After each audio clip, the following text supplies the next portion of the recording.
Negara tanpa malam, of course matahari jam 10 malam masih bersinar kayak gitu. Nggak tenggelam sama sekali. Negara tanpa malam, of course kita puasanya nggak perlu 23 jam. Karena kalau ngikutin fatwa negara muslim terdekat, kita puasa tetap kayak di Indonesia.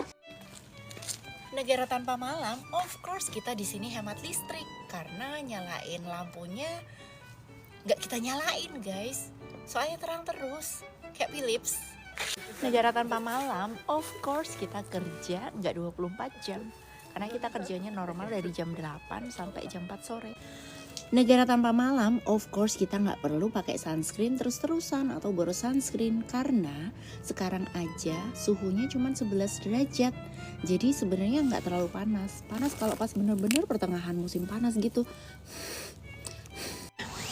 Negara tanpa malam, of course buat umat muslim di Finlandia, mereka itu sholatnya ngikutin 3 fatwa. Kayak ngikutin waktu lokal atau negara muslim terdekat, bisa juga ngikutin fatwa Mekah. Jadi sholatnya gak ngikut matahari, tapi berdasarkan waktu mirip kayak di Indonesia. Negara tanpa malam, of course kita tidur 8 jam sehari. Walaupun gak gelap.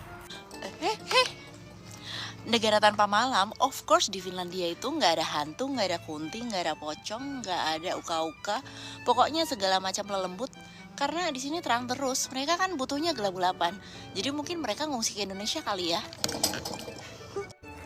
Negara tanpa malam, of course di Finlandia ada gelapnya, tapi nanti saat musim dingin. Itulah kenapa Finlandia disebut juga negara tanpa siang hari. Karena saat pertengahan musim dingin, di sini tuh gelap banget. Bahkan matahari nggak terbit sama sekali selama musim dingin berminggu-minggu. Bayangin kan?